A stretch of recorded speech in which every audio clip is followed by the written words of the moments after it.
kësaj konferencës është që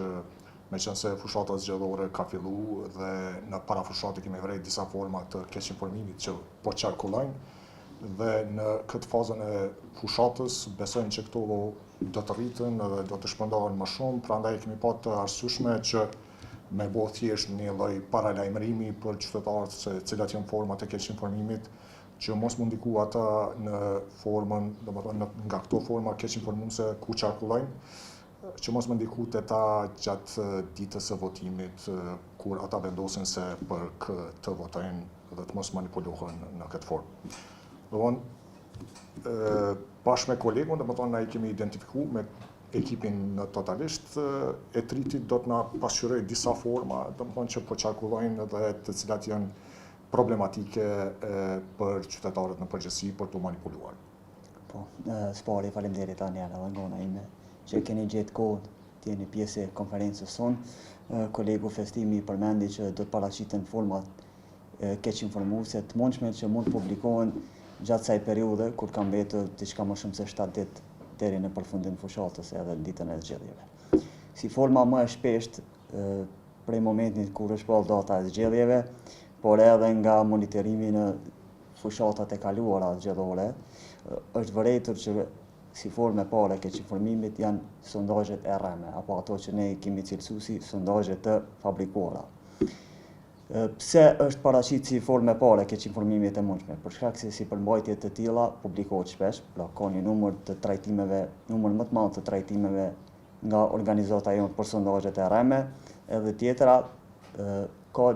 interakcion më të madh. Pra këto përmbajtje kur publikohen në rrjetet sociale gjenerojnë një interakcion më të madh nga përdoruesit e këtyre mediave sociale. Çka i karakterizon sondazhet e rreme janë mungesa e një metodologjie të qartë shkencore, pra nuk dihet burimi i realizimit të kësaj matje të opinionit publik, nuk dihet mostra që është përgjedhur, vendi edhe koha se kur është realizuar ky sondazh i pretenduar. Një formë tjetër se çysh publikohen karakteristikë tjetër e sondazheve të fabrikuara është se publikohen nga burime anonime ose të ashtu quajtura faqe të cilat thirren si mediume. Pra mediat cilat e quajnë veten si publikues që e quajnë veten media i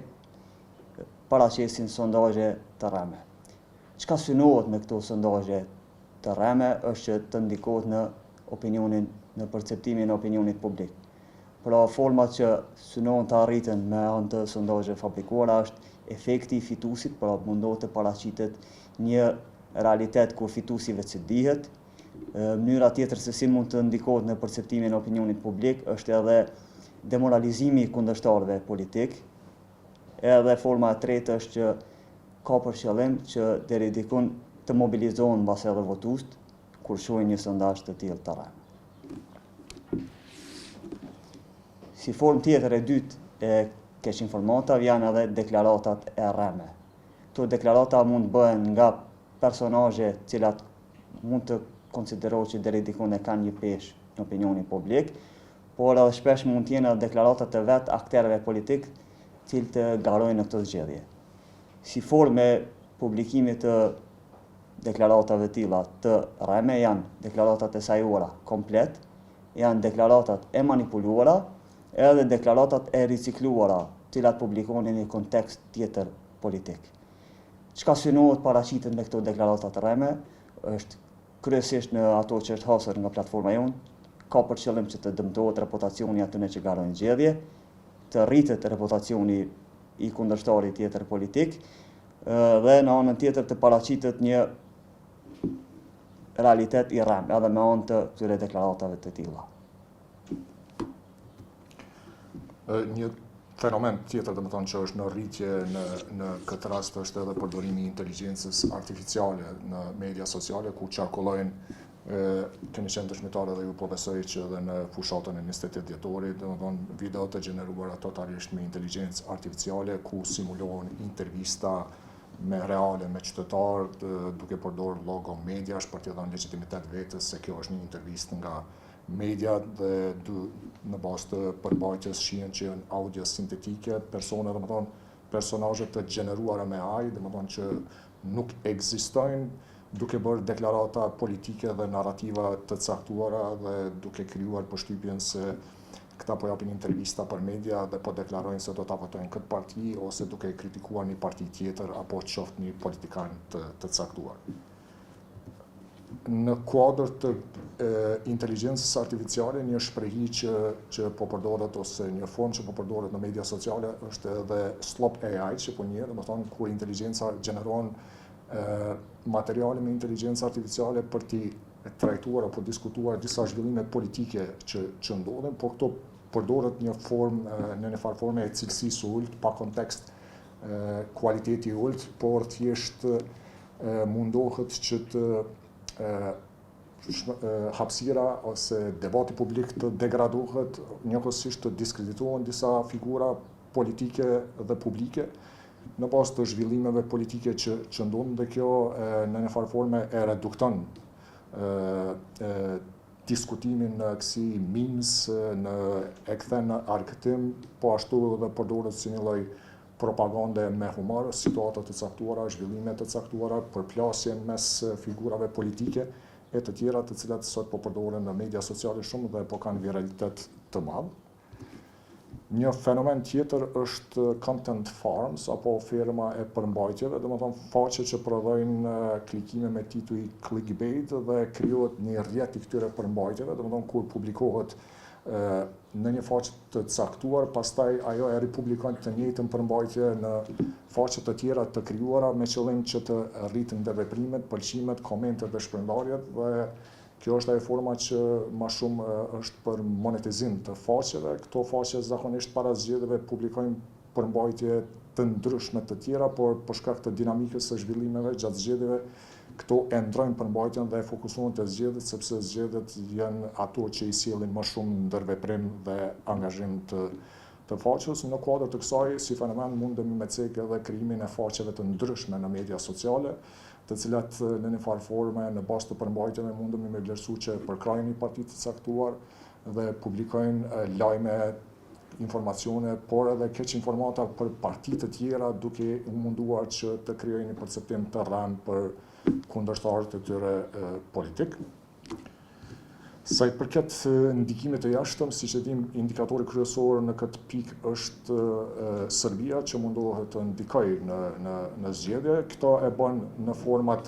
veçuj fizike, në terren, në bazë të institucioneve të cilat i drejtojnë ata dhe në kuadër të cilës janë kryesisht në duart të listës serbe, dhe ata i bëjnë presion qytetarëve serb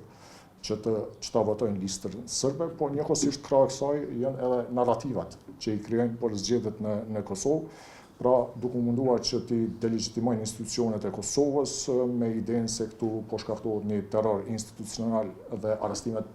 që po bëhen, si rasti në Graçanisë që arrestuan ata që po i bëjnë presion qytetarëve serb për votën, ti paraqesin si arrestime politike dhe për fushat, po ashtu janë duke u munduar që ta delegjitimojnë procesin elektoral në Kosovë me idenë se këtu nuk ka zgjedhje demokratike dhe manipulimi zgjedhor përmes pastrimit të listave, komisioneve të tjera, me idenë se këtu domethënë në mënyrë sistematike partia në pushtet apo dhe të tjerat e vjedhin votën dhe nuk ka zgjedhje të demokratike. Po ashtu edhe delegjitimimi i pjesëmarrjes demokratike, blerja e votës përmes diasporës, domethënë ka qarkulluar një dezinformatë se të regjistruarit për të votuar në Kosovë, që ishte rreth 140.000 vetë, thonë nëpërmjet këtyre do të blehet vota, do të manipulohet vota në dëm të komunitetit serb këtu. Po ashtu diskreditimi politik brenda komunitetit serb, domethënë oponentët serb jashtë listës serbe gjithmonë etiketohen si tradhtar, si njerëz të përkushtuar, të përkushtuar ndaj pushtetit në Kosovë, pra këtu është fjala për diskreditimin e figurës Nenad Rashić. Përveç formave keqinformuese, ne kemi zgjedhur të themi 2-3 fjalë edhe për pasojat që mund të sjellin këto forma të keqinformimit gjatë këtij procesi zgjedhor. Ato pasojat e mundshme që janë parashikuar nga platforma jonë ndërlidhen me njëra tjetrën, pra nuk janë si të veçanta, por kanë një farë lidhshmërie shkak pasojë. Si pasojë e parë që është vlerësuar është polarizimi në shoqëri, që mund të ndikojë në ndarje sociale, që çon natyrshëm në deformimin e debatit publik, pra në momentin kur ka ndarje, kur ka polarizim politik, nuk do të diskutohet më për programet politike të paraqitura në këtë fushat, por do të diskutohet për çështje të tjera që nuk kanë shumë rëndësi, edhe që pashmangshëm fund çojnë në delegjitimimin e këtij procesi zgjedhor. Pra qytetarët, ata që kanë drejt vote, mund ta humbin besimin në këtë proces zgjedhor dhe në votime. Si të mbrohemi, pra si të përballemi përballë këtyre formave të keq informimit. Si hapi i parë është verifikimi i burimit, pra a është publikuar një përmbajtje e tillë nga burim kredibil. Hapi i dytë është që ju kërkohet lexuesve është të verifikohen titujt emocional, pra a shkakton një titull frikë, emocion të fortë, a shkakton frikë apo nervoz ose zemrim. Një hap tjetër i domosdoshëm është që të krahasohet përmbajtja e lexuar me ato që janë publikuar media kredibile edhe ato që publikohen në kontrollues të fakte, pra siç është edhe organizata jonë. Përballë formave të tilla të keq informimit, kërkohet të ketë skepticizëm edhe kur hasen sondazhe të tilla pa autorsi, çfarë edhe i përmendëm më herët, edhe si hapi i fundit është rritja e vedijes përballë manipulimeve që mund të bëhen duke u përdorur inteligjenca artificiale. Pra këto janë disa nga hapat që ju kërkohet përdoruesve të mediave sociale që të mbrohen nga keq informata.